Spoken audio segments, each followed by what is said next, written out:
Good morning, social media. How's everybody doing out there today?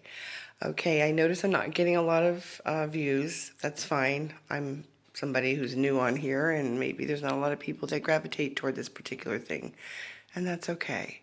So I'm waking up this morning. It's Monday morning. It is still March. I believe it's the 29th of March. Wow, I can't believe we're already heading into April pretty soon. April the 5th, I'm going to be 60 years old. Oh my God, I'm feeling so old. But anyway, I digress. Just wanted to say I hope everyone has a wonderful day today. I'm going to share a little bit more of my story, and then I'm going to share a little bit about strength and healing after that story. Okay, so there was a time when I was living in Virginia, and I had, after I got out of jail from the car wreck, I did try to go live on my own. I got a job as a prep person at a Bonanza. I ended up buying a car. I was doing really good. I had my own place, and I was working on getting my daughter back. But of course, my abuser, my significant other, the person I left, the father of my child, decided that that wasn't going to happen. So he began to stalk me, and make sure that I was in fear. And even though I tried to avoid him, one night I was at my apartment, minding my business, getting ready to go to work the next day. There's a knock at my door, and it's him, and he's telling me he's shot and he needs to go to the hospital, and he has somebody with him, claims it's his relative. Please, they're both begging me. And something in me said something wasn't right, but I'm just a soft-hearted person, right? I see anybody die. I said, give me a minute, I get my keys, and I'm going to take him to the hospital. Well, a few blocks from the hospital, he tells me to pull over, let him drive, and takes me up behind these apartments, and I realize now I've made a mistake. And he's threatening me, saying I disrespected him, and he's going to kill me and cut me up and put me in pieces and put me in this Dipsy dumpster for disrespecting him and leaving him. Mind you, I'm just trying to get my daughter back. I don't want to disrespect or hurt anybody. I just want to have my life. But they make it seem as if, you're wrong for wanting your own life. You're wrong for wanting to go out there and do the right thing by your child. And, if you are traumatized from a young age, you are so confused. I know it sounds crazy. It doesn't make any sense, does it, right? Well, we're supposed to be human beings with these brains, but boy, can abuse really twist up your mind.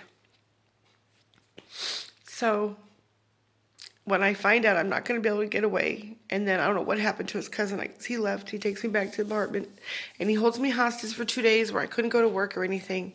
So eventually I went in, told my job I had to leave, that my mother died. I made this big lie. When he finally let me go, I took my last check, and I hit the highway, and I headed back to Pennsylvania. When I got to Pennsylvania, I was told by the Children Service Center in Emina, Virginia, don't bother coming back because we're going to terminate your parental rights. So at that point, I just said, fuck it. Why bother? I just went out and got drunk. I didn't have a way of dealing with these things. The way I dealt with it was with alcohol and drugs. The way I dealt with it was to push it down and not feel it. And so that's what I was doing for so many years until a few years ago when I really started digging in and doing the work. So now all this is happening before I even get shot. So I went back after all of this stuff. You know what I'm saying? It just seems kind of crazy, doesn't it? So no matter how hard I tried to stay away, there was just something in me that would pull me back to this person. No matter what. I was just so unhealthy and toxic, and I just couldn't stay away. And I would go back, and I would end up in the same situation. It was just like going around the mountain. I tell people, until you go around the mountain enough times, you'll keep going around it till you get sick of it and you change direction. It's kind of like the story of the hole. You're walking down the street, you don't see the hole, you fall in. You're walking down the street, you see the hole, but you still fall in. You're walking down the street, you go around. You're walking down the street, just take a different street and don't even go near the hole. That's how we are. That's how I was. I was falling in the same hole over and over and over. And I really didn't think much of myself. I came from such a dysfunctional background, and I'd done so many things that I never thought I would be good for any man. That was my worth, was what I was doing. At least that's what I thought. And for many, many years, you know, even after I left, I didn't feel like there was, that I had self-worth. I didn't feel like anyone would ever want me because I had been through so much. I was damaged. Now I just feel like, you know, if that ever happens, that I do meet someone, it will be the timing of my Father God. He will bring someone in my life who understands my situation and who can love me in spite of everything I've been through.